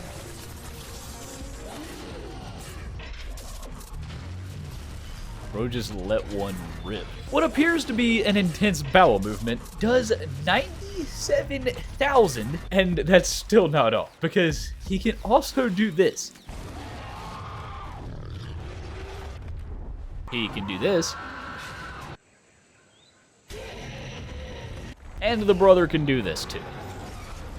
But I just couldn't for the life of me figure out how to do his signature move. Half of these attacks were random keys on my keyboard, and normally when I do these mods, I have to like dual weld my controller and my keyboard. But I've pressed like every combination of Shift, Control, C, and X on my keyboard, and this man will not clap. We might need to change his name. There is one huge downside to this guy though, because anytime I try to exit the vehicle,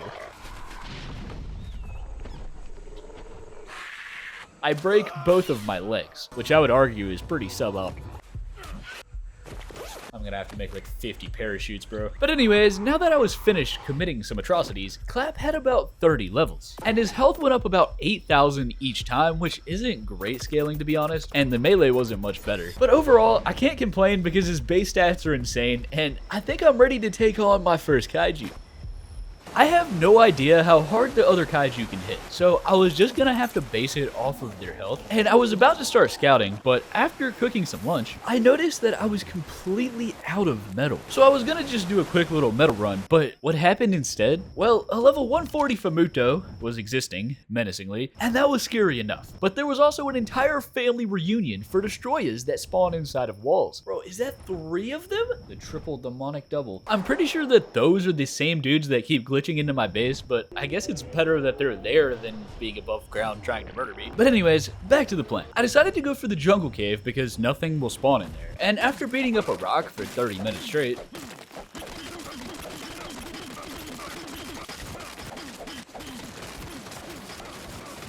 we have achieved big profit. And while that was cooking up, day 46 began, and it was officially time to clap some Kaiju. I just needed to find a target. There was a level 90 Famuto nearby, but she has 450k health, and that's a little bit scary. Destroyer is gonna be a no, for obvious reasons. But the Mega Hexonics, on the other hand, they only have 100k. Ooh, and I could claim the babies. The main issue though is that there's an entire Mega Hex army of them dudes, and there's also Clap's nephew over there taking an ice bath. And for those reasons, I was about to be out and just find someone else, until a couple of the Mega Hex dudes decided to go cliff jumping. Oh, there's only 2 of them now. And now that we finally had some alone time, it was time for the main event.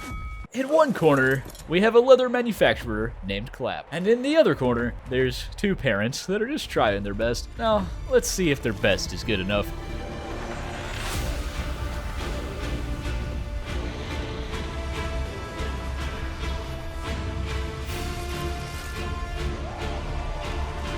That was actually pretty easy. But these are one of the weakest kaiju, and they were doing like 6,000 per hit with their little poison shots. And since they've taken 2 L's in the same day, the rest of the Mega Hex family has my permission to be alive. But don't get it twisted, I'm still gonna adopt their children. I'm sure they'll get over it. My brand new Mega Hexian children were named Timothy and Jimothy. And the Mega Hexonics marks kaiju number 2 out of 10. Or at least they will be when Jimothy becomes a man. But while they were busy growing up, I headed back to the bay because my confidence was now at an all-time high. And I wanted to start exploring this world and taking on some of the kaiju that we haven't even seen yet. So for my next test, we were going to take on something stronger, something alien. This level 90 Famuto has about the same health as Clap here. And if I could take her down, then we just might be able to leave this bay. But if I die, well, I'm gonna lose pretty much everything.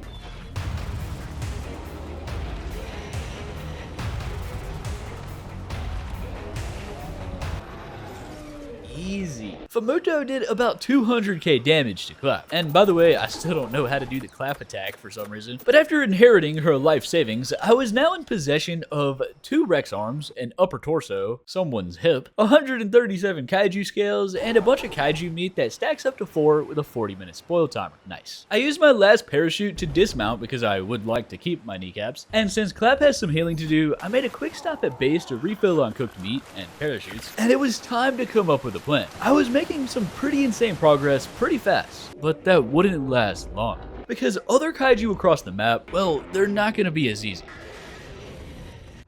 Bro, can you calm down? I'm trying to tell them about the plan. And I'm absolutely terrified of King Ghidorah, Rodan, and anything else that has wings. Therefore, I think I needed a better flyer. And luckily for me, a giant monstrosity named Mothra has over 1 million health. And I'm pretty sure that they can farm narcoberries as well. So after taking my oversized son on a walk, not to bond with him, but to imprint, I put Baracco Bronto inside a presidential Pokeball because I can't really do anything until after I have more trank darts. And I know this is super risky, but farming narcotics in Viking Bay takes astronomical amounts of time. So I'm gonna attempt, emphasis on the word attempt, to make it over to the Green Obelisk, aka the best berry farming location in this entire game. And that's where things started to get scary. Because as soon as I crossed from the canyon into the plains, the sounds of madness were shining down.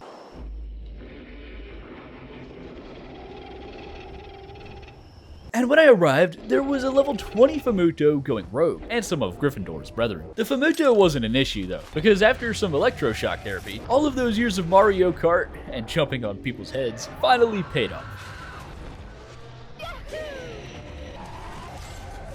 And Baracco Bronto was finally ready for the election. Well, that's what I told him. He's actually going to be farming berries again. But the reason I was here was for these little orange flowers. Because basically, you swing your tail one time and magically inherit enough organic foods to feed a vegan for the next 20 years.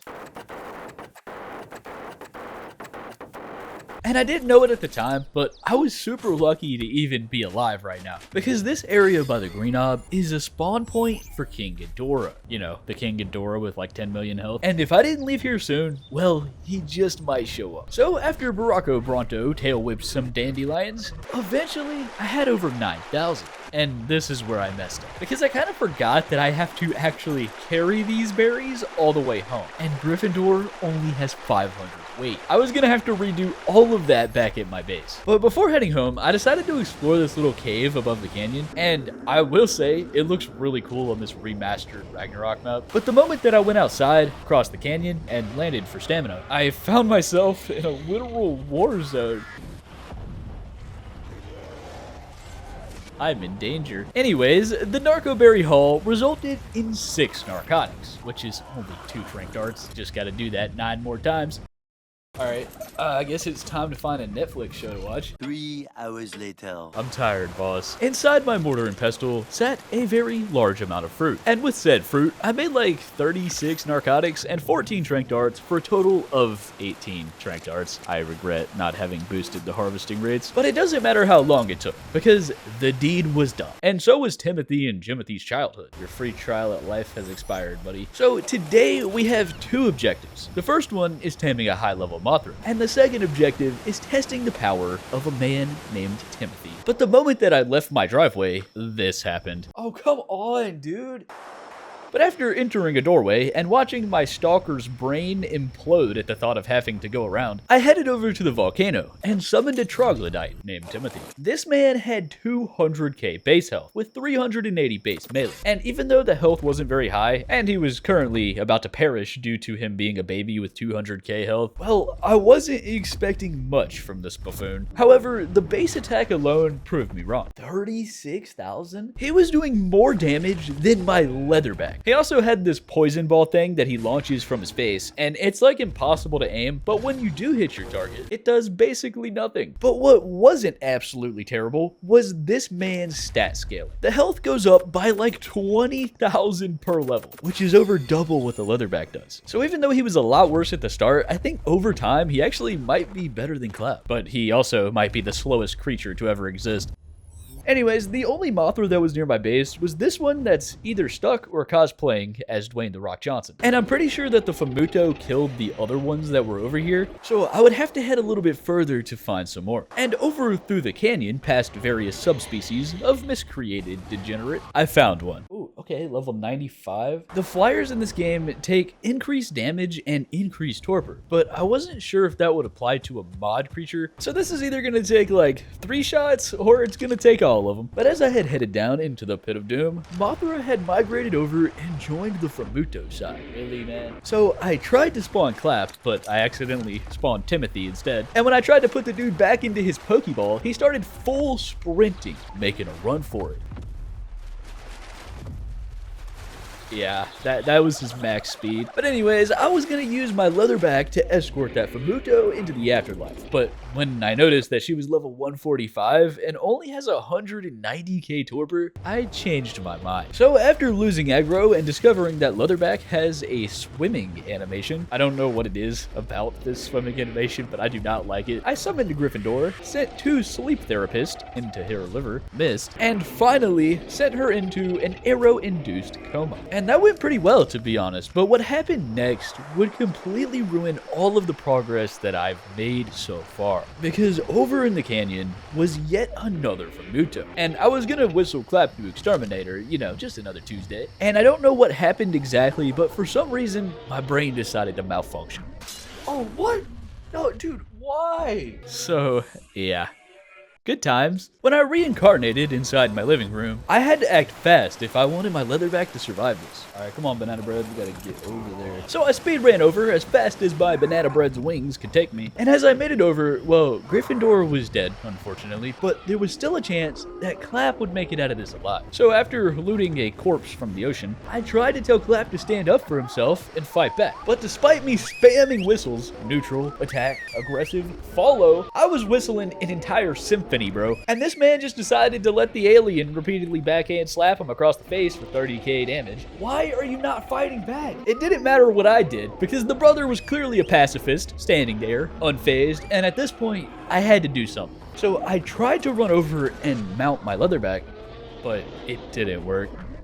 Oh no. I'm pretty sure that the AI like stop attacking my tames whenever I'm out of render distance, which is probably why Clap is still alive. But when I made it back, I summoned Timothy, and I don't know why I didn't do this before, but Timothy allowed me to actually get close enough to whistle without being atomized. And now there was a chance, but at this point, both of my Kaiju were already super low health, and it might have been too late.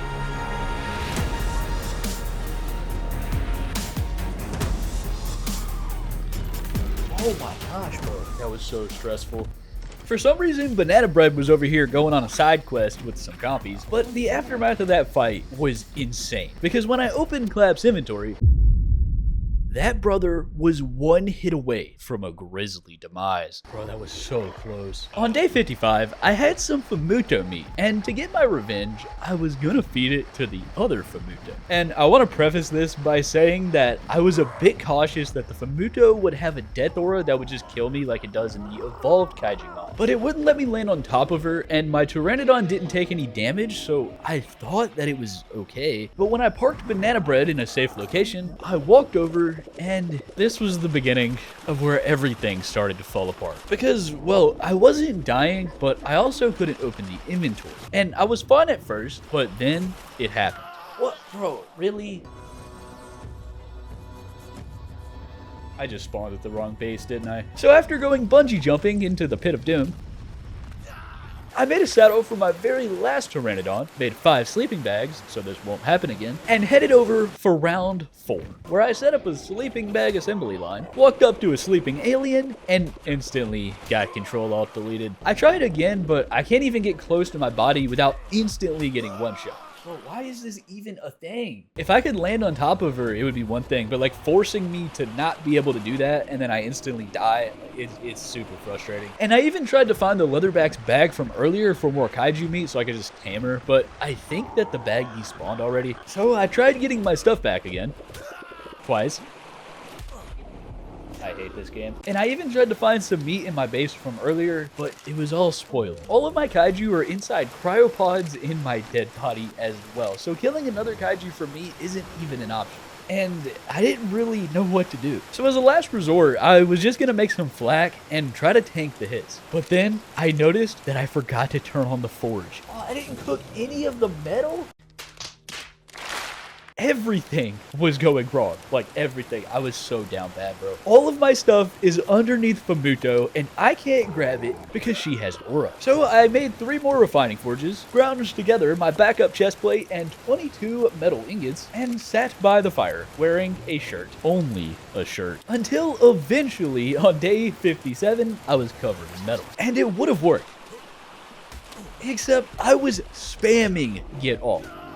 And when I pressed it a second time, I transferred the stuff back into the dead bag. Why am I like this? I tried a few more times until enough metal had cooked up in my base to make some more flak. And this time around, I tried something a bit different. I'm gonna try and drag the body. But if this doesn't work, my stuff's probably gonna despawn soon. So it was now or never.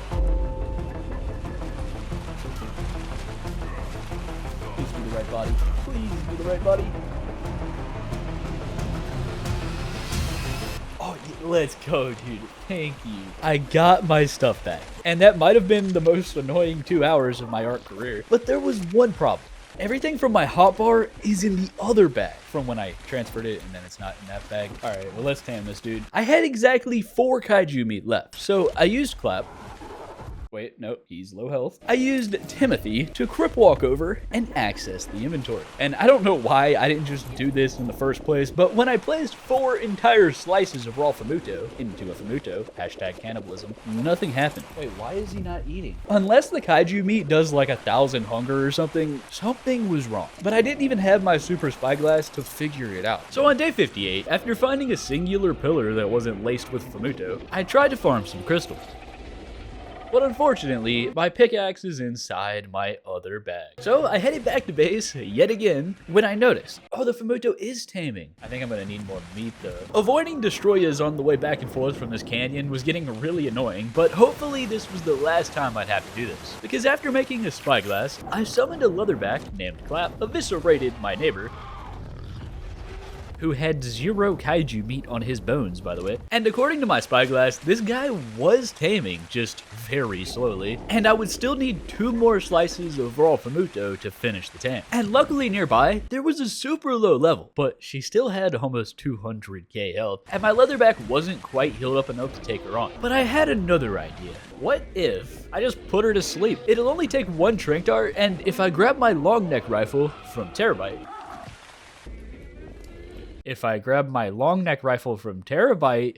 there's no long neck. My long neck rifle is inside the other bag by Famuto. So I headed back yet again, made a second long neck, stalked an alien until she did a big wind-up attack, and let it fly. Famuto was down, and Clap was up apparently, but a few leather slaps to the unconscious noggin later, the kaiju meat was in the inventory.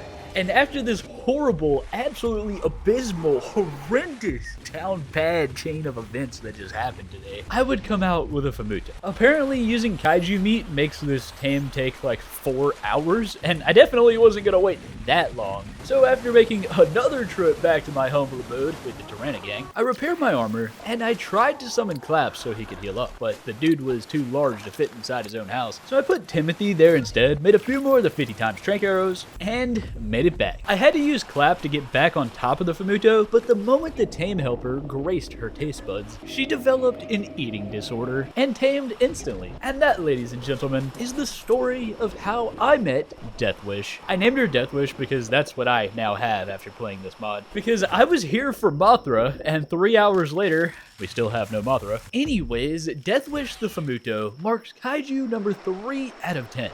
And she was worth all of that trouble. Because first of all, she's faster than Usain Bolt. Her first attack does 13k. Her second attack does 30k. Her third attack makes pathetic noises. And then of course, there's my keyboard, which does this. And it also does this for some unhinged reason. What am I watching right now? Oh, and also she can Naruto run like this. And all of that was pretty crazy. But here's the best part, the stats. Because even though her health only goes up 5,000 per level, which is absolutely terrible by the way, her base health is over 900,000. So I'm just gonna put all the levels into melee because she's already healthier than 95% of the population. And with Famuto out of the way, it was now time for what we came for. It was time to tame Mothra. So I did that thing that lifeguards always say not to do and went diving in shallow water. Oh, I thought there was water there. Respawned at one of my 20 sleeping bags. And I also forgot that my old body should still be here. So after sorting through more baggage than the security of an airport, I found that stuff. And before we can finally take on Mothra, I had a couple more errands that I needed to run. First of all, I had way too much stuff on me. But also, I needed to start healing up these Kaiju. So I made a feeding trough for Timothy and his non-Kaiju friends. And I took Deathwish out for a quick meat run. Or at least I tried to. Hey buddy, are you okay? Deathwish was practicing for the upcoming gymnastics competition, but over in the distance was a destroyer. Oh, not this guy again. Bro was just as confused as I was at how Deathwish was defying all laws of physics, and he was also only level 55, with less than 1 million health. So after mounting Famuto, I started drop kicking that man into oblivion, and since his hit registration is really bad if you aren't like below him, it was pretty easy. And hopefully this mod will get updated fixing those guys because they're really bad at hitting me right now. But anyways, after I finished ruining the lives of every living being in the tri-state area, I pumped some levels into Famuto's melee, I left Clap outside to heal up with a few hundred meat, and I made lunch for everybody at base, leveling Timothy and Jimothy into as much health as physically possible. Alright, everybody should be good now. But now that everybody was happy, it was time for the main event, which was located in the canyon. But also in the canyon was Gryffindor's family. And I'm gonna need another Griffin for Mothra because I can't shoot tranks from the back of banana bread. So I loaded up one of the 50 times trank arrows that I made earlier, lodged it into his eye socket, and after witnessing a slice of banana bread play Ring Around the Rosie with some ants, I combined some prime meat with a bucket of hunger and domesticated Peter Griffin. But then I heard something. What is that? The fact that I couldn't see what was making that noise was very lucky, because the source of that sound, well, I was looking for Mothra, but instead, I found the source. Oh no. The mythical being in the canyon was King Ghidorah himself, and therefore, I will no longer be in the canyon. Because on day 62, I cooked up some beef stew, and I made my way back to the other side of the canyon, home of the level 95 Mothra. Now, going into this, I wasn't sure if she would run away or if she would try to murder me. And when I sent my first bedtime story into her exoskeleton, the answer was running. And she tried her best, but Peter Griffin was too fast. And after a couple more shots, I had her cornered in this little ravine, which was actually perfect because now I didn't really have to worry about all the Famuto. There is a ton of raptors here though. But anyways, she wanted 4 buckets of my secret recipe. So I mixed them in with 1 bucket of eating disorder, and a few seconds of binge eating later, the Mothra Leo was 10, marking Kaiju number 4 out of 10. I decided to name her Mothra Lisa because her wings are low-key a work of art, and I accidentally decimated a juvenile for 37,000 damage. Oops, sorry about that. Mothra Lisa had, does that say 2 million health? She had 2 million health apparently. And it went up by over 100,000 per level. Dude, this is insane. But there was one serious problem. Bro, how do I fly? I was spamming the green button with the letter A on it on my controller, widely known as the button you press to fly. But for some reason, this moth-looking dude was still on the ground. Please don't tell me it's bugged. And first of all, yes, it is bugged because she's literally a bug. I just had to press spacebar on my keyboard. I feel like Granty was purposely trying to ruin my controller experience when he commissioned this mod. But anyways, Mothra was an absolute game changer because not only can she just fly straight into pteranodons and delete them from existence, but she's also super fast. And I can also like stand on top of her in the air. And the important part, her DPS is actually insane because even though a 22k hit isn't as much as Famuto, she can spam her attack way faster than both Death Wish and Clapcam. So the total damage per second is like way higher. Her other attacks aren't really that great though, which is fine to be honest, because after I spent the rest of day 63 grinding some levels from Mothra Lisa,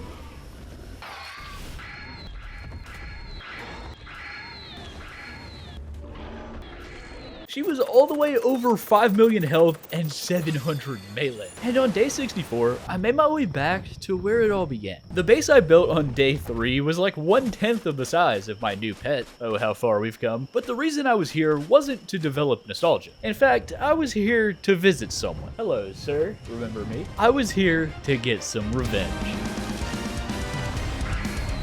Imagine dying in 2 hits. Okay, so that was fun, but the reason that I just decapitated that fellow was because I wanted his heart. Because Giga Hearts in this mod are the main ingredient for this celestial stone, which is used to tame the strongest kaiju in this mod like King Ghidorah and Destroya. And you'll see that very soon. But while I was here, I tried to see if Mothra could farm berries. She could not. And I also explored this new bison island over in the corner of the map, but I didn't really find anything noteworthy. But the Wyvern Trench, on the other hand, it was pretty noteworthy. Because this is the home of Godzilla -1. And there was a level 150 just standing there, ready to be shot in the face with a tranquilizer. And I was just standing there, ready to knock this guy off the list. So I headed back to base, exterminated the entire species of Argy with the sole purpose of using their talons to make beef stew. It doesn't let me queue these up, by the way, so I just have to sit here pressing the button like every 20 seconds.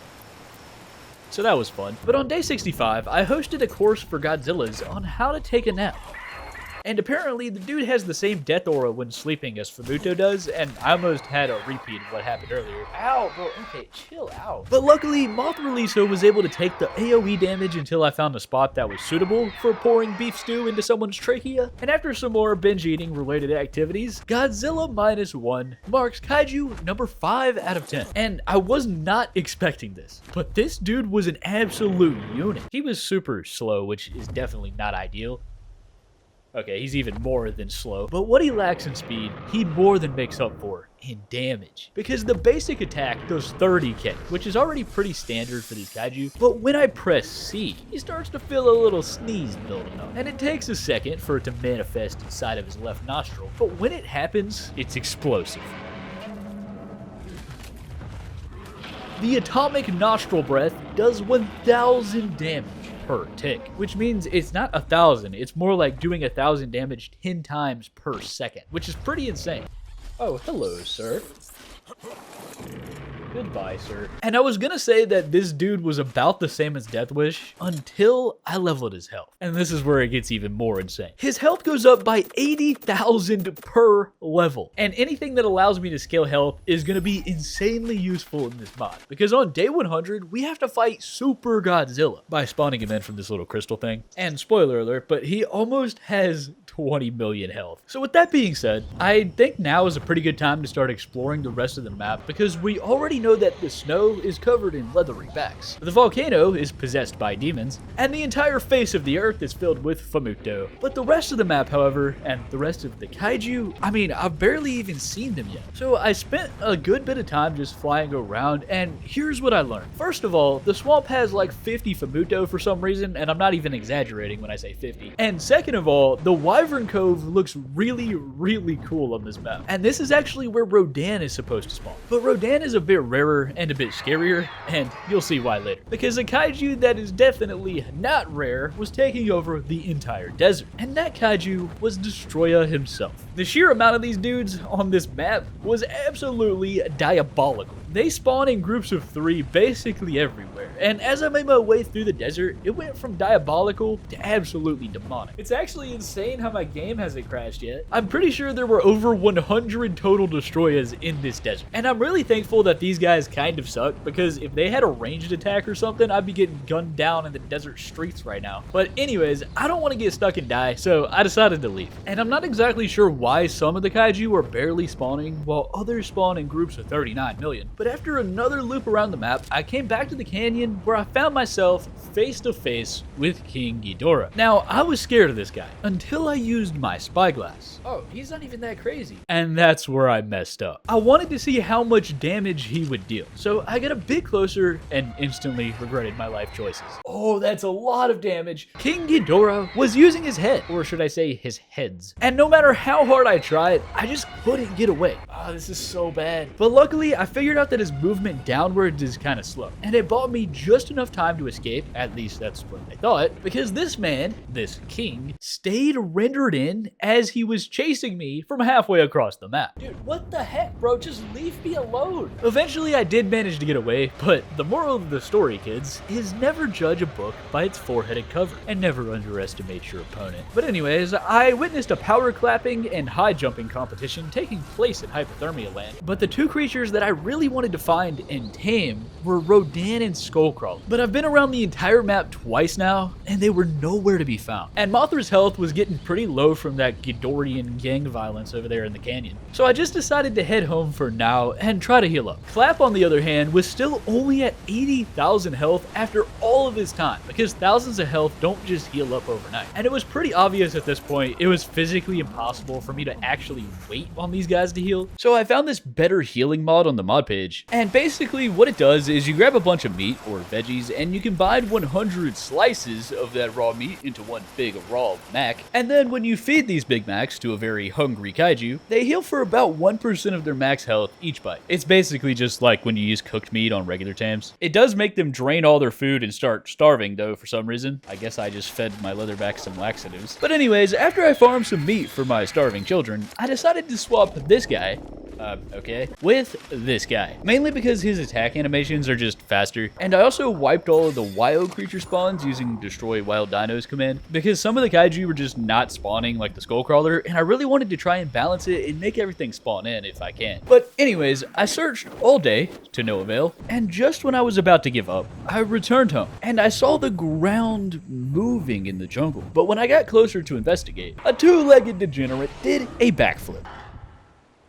Oh, it's a Skullcrawler. That might be why I haven't found one yet if they hide underground, but his level was pretty bad and I didn't really want to tame this guy, but since I haven't been able to find any other ones, I decided to make an exception. So I summoned a griffin named Peter, failed catastrophically, and after the second shot, the dude skull crawled his way over to Mothra Lisa. But a few sleepless moments later, Skullcrawler was down, and now I just needed to find a Famuto to donate some kaiju meat. Hello ma'am, would you be interested in donating your leg? The Skullcrawler was just like all the other guys, because when I tried to feed him some breakfast, I perished. Okay, I should have seen that coming. But after finally feeding him some Famuto and 1 bucket of purple stuff that removes his self-control, Backflip was tamed. Skullcrawler marks kaiju number 6 out of 10. And his stats aren't the greatest, but that's probably because he was only level 50. But we're about to find out, because we have a Bronto volunteer here to test our damage.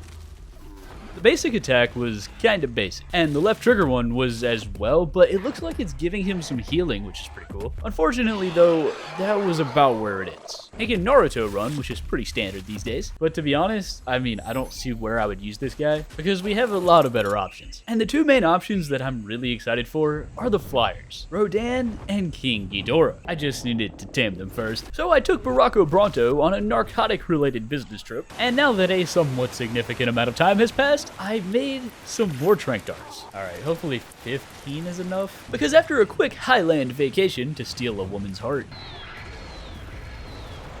literally, I set my sights on the green obelisk, but this time the journey was different. Because over in the distance, on the waterfall, I could see two menaces to medieval society rendered in from across the map. And that was absolutely terrifying, but it wasn't what I was looking for. I wouldn't have to look too far though, because over past the green obelisk, I saw this. This was Rodan, and I had no idea how strong this guy was, so I was trying to be careful. But since he only has 1 million health, and he eats sacred nectar instead of infinity stones, I thought that it would be safe to approach. Alright, someone wants to die. So I flew over, not knowing what to expect. And the first thing that I tested was if I could actually get away. Okay, yeah, I think Mothra is faster, but now it was time to see his damage, because I need to know these things before I break out the trank darts. At first sight, it didn't seem too crazy, but then he began to charge up. And without any warning whatsoever, that brother showcased one of the most impressive bowel movements of all time. Whoa, whoa, whoa, whoa, dude, calm down. The giant explosion attack was doing like 30k damage per tick. And I'm pretty sure he just did like 300k right there. And now I was a bit unsure of what to do. My first option of extinguishing this fire was to use Gryffindor per usual, but that was kind of risky. My second option though was to use Mothra. But with Mothra you can't actually equip a long neck while you're riding her, so that's super risky as well. Both options weren't great, and either way, this wasn't gonna be easy, but it had to be done. So I pulled out the long neck, loaded up some sleep therapy, and tucked him into bed.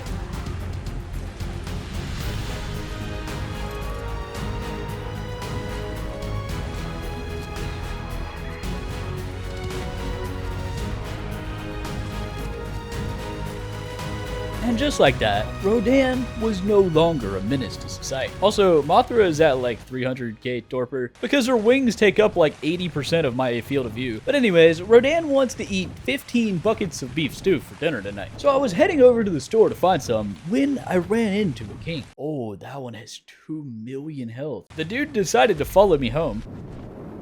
I didn't even realize what was in front of me. Oh, there's another one. These dudes would not leave me alone. And even when I crossed over the snow into Viking Bay, the man was just standing there, spyglassing me from afar. Creeper. Well, Ghidorahs are definitely spawning now. So I landed next to Famuto's upside down kneecap, farmed some meat and some berries, and made 15 barrels of sacred nectar. And everything was going pretty great. I just needed to farm a little bit more meat with Mothra so that she'll eat that instead of all of my sacred nectar. So that's what I did. But when I gave her 300 pounds of the sacred nectar, this happened. Mothra Lisa just ate 11 entire barrels of the sacred nectar that I just cooked. And it took her less than 5 seconds. You can't be serious, bro. So I spent the rest of day 74 blackmailing some Argentavis for their talons for the 28th time of this video. Made some more sacred nectar. And this time, you're going in the Pokeball. Peter Griffin has enough discipline to not eat every piece of food that enters the same room as him, but the 300 pounds that these barrels weigh, combined with having to go all the way around the canyon of Ghidorah. But this time I learned from my past mistakes, and we landed on top of Rodan's spinal cord. I'm not dying to a death aura this time, boys. But 15 buckets of nectar later,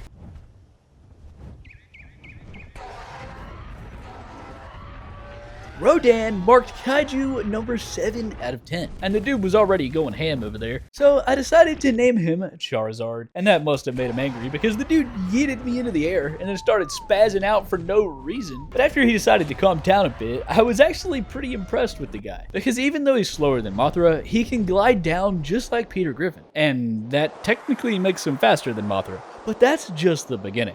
Because I discovered something. This man can pick things up, very large things. And I don't know if this is useful at all, but being able to kidnap a literal kaiju and then send him skydiving from the heavens with no parachute is a lot more enjoyable than you might think. But anyways, we've already seen this dude attack against me, but he has multiple different ones that all do several hits, but he does have a lot less health than Mothra Lisa. So I headed back to base and accidentally committed murder. Whoa, does it say? I just did 100k.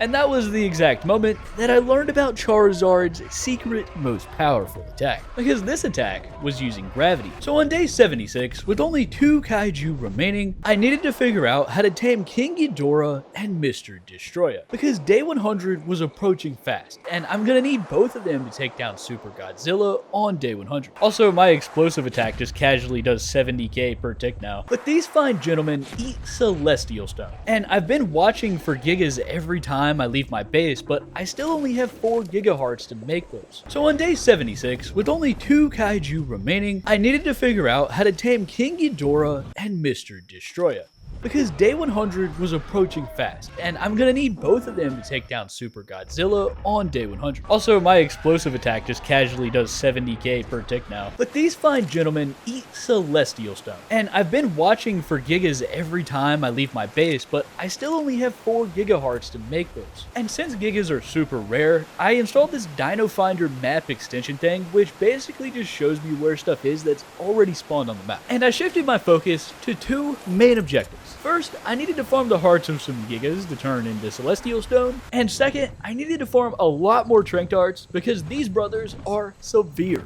insomniacs.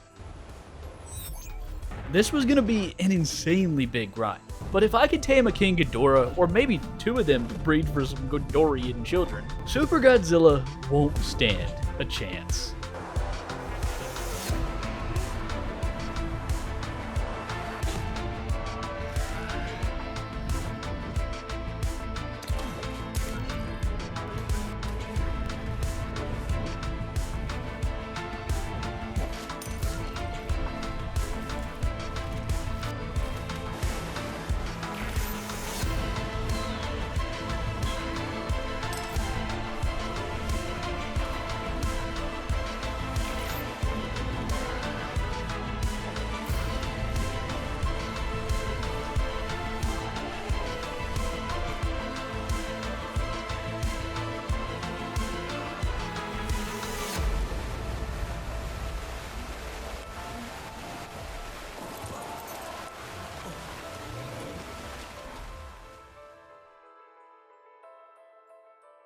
It was now day 91, and I had 48 500 times Trank Darts and 14 hearts of a Giga, which was basically every single Giga that spawned in that entire time, by the way. And honestly, I don't think it's gonna be enough, but we're about to find out. I just needed some Celestial Stone. So I queued up some of the regular one-times poor people narcotics, committed assault against a rock, and crafted some Infinity Stones. Also, I'll have some more when those narcotics finish. And while the drugs were being manufactured, I headed out to my garage to select a vehicle. And for now, I don't really care about Destroyer, I just wanted one really good King Ghidorah. Mainly because they're super cool, but also I'm pretty sure that they're the best Kaiju flyer in this mod. And over in the canyon was a level 90 with over 1,000,000 health. And he's about to get brainwashed. I decided to use the same strategy that I did with Rodan, where I shoot him in the face with a narcotic, run away, and apologize. It wasn't me, I swear. Wait for him to experience short-term memory loss and forget I exist, and repeat the process. And this was going pretty well, but the dude was kind of fast, and there were a couple really close calls along the way. Oh, that was close. But about 10 minutes and 10 Trank Darts later, I lined up the kill shot, pulled the trigger, and watched as the king was dethroned. This guy wanted 6 Celestial Stones, which is honestly not too bad. So I made a trip back to my humble abode to make him some dinner. And once again, I'm not touching the ground because this man definitely has aura. But after evenly distributing 6 stones among 3 heads, I gave him a bucket of binge eating, and a few seconds later, King Ghidorah marks Kaiju number 8 out of 10. Only 2 more to go, bro. This dude was very large, so I decided to give him a powerful name. A name fit for only the mightiest of kings. I named him Gary. Welcome to the family, son. Gary was an absolute unit. In fact, he was so much of a unit that the brother runs out of stamina in like 20 seconds. Alright, we're gonna level that up a bit. But that was his only weakness, because according to some Brontos, his basic attack is a triple hitter, doing about 90k total damage with 3 hits. His secondary attack causes a tornado and decimated our test subjects. The stat scaling for his health is decent enough, and I got him to about 3 million. And all of that was just the beginning, because not only can he make very high-pitched noises, he has this like AoE swipe attack that does 120k for some reason, and I can just spam it too because he has basically no cooldown. And that's still not all, because for the grand finale, the Ghidorrean special, ladies and gentlemen, a storm is brewing. It seems that Gary is living up to his name, but before we could take on Super Godzilla, there was one more kaiju remaining. These dudes have insane amounts of torpor, which is why I made so many trank darts earlier, but it still might not be enough. So on day 94, I farmed some more regular stone and then made it celestial, and with 8 celestial stone and 38 trank darts all inside my left pocket, which by the way, the 38 500 times tranks that I made is equivalent to 19,000 trank darts, meaning I officially need to touch some grass. But outside my cave was the kaiju garage. And instead of going with Rodan, I decided to be strategic and go with Mothra Lisa for this one because she's just really good for knocking out flyers. And I'm glad I did, because these high-level destroyers, like this level 135 here, have 9 million torpor, which would take 128 trank darts, 64,000 normal trank darts, or approximately 964,000 narcoberries. Is it easy? No. Do I like it? No, I don't. But do I do it? Yeah, I do. So with that in mind, I headed over to the volcano, where even the level 40 hooligans have 3 million torpor, and I was gonna keep searching until I found the lowest level possible, which is level 15. But I continued my search around the usual spawn locations, finding absolutely nothing short of multimillionaires. So eventually, on day 95, I made it to the desert, where there actually were some low levels, but there were also like 25 other dudes that all wanted to consume me. So I put some oversized demons into a spin cycle, just leading them all over to the side of the desert, until the level 15 was far enough away from them that all I had to do was leave render distance for the other dudes and keep this guy in render distance and kite him out of the desert. And it worked pretty well, but the moment that I pulled out my long neck, I got launched into outer space. And I did have some parachutes to save me, but I didn't know how long that would last, and I thought I was dead for sure. But somehow, against all odds, the dude was stuck on a rock.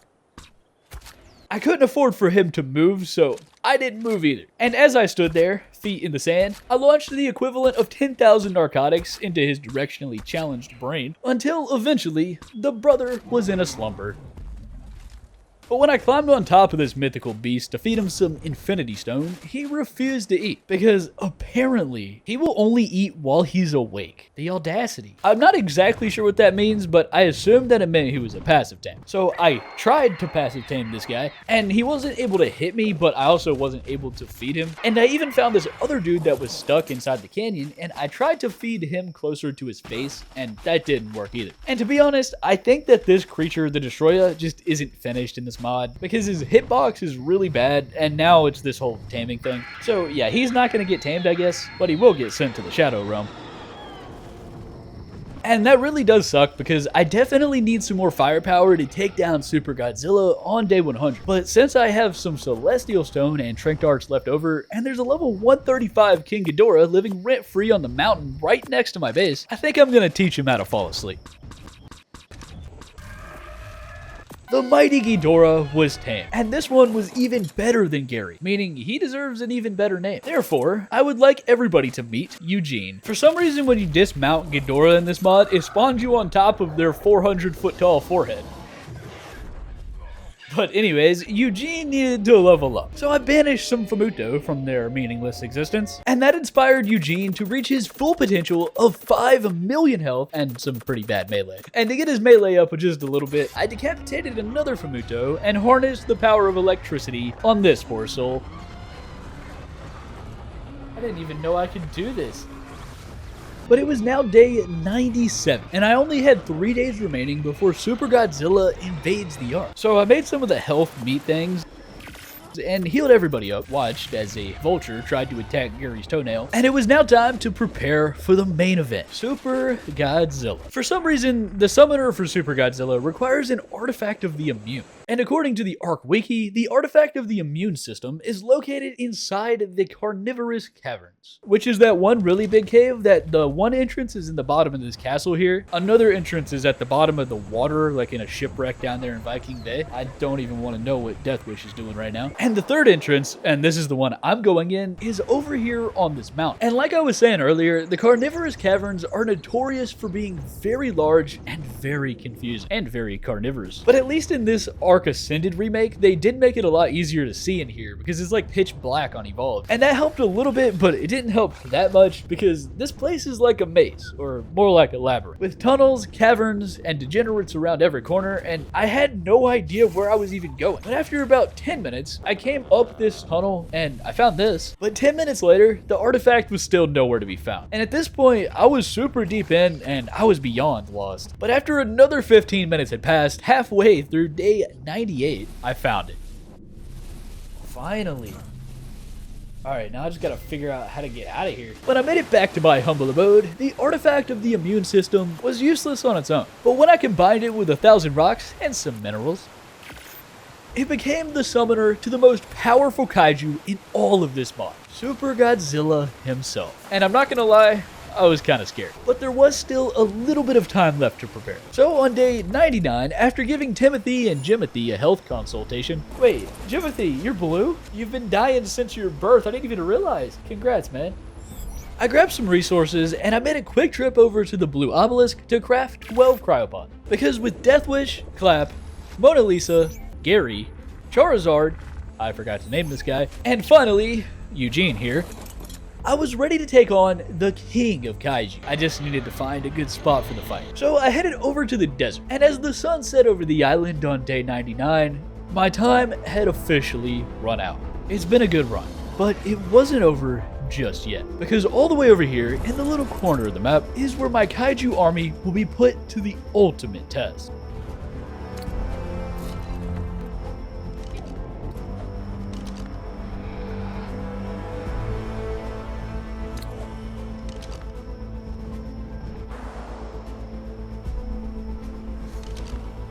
I have no idea how strong this guy is, and to be completely honest, I'm really worried that I didn't prepare enough for this. But with the clock ticking, time was running out, and this was the only chance I was gonna get. It was time for one last fight.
And just like that, Super Godzilla was no longer with us, and the Ark was saved.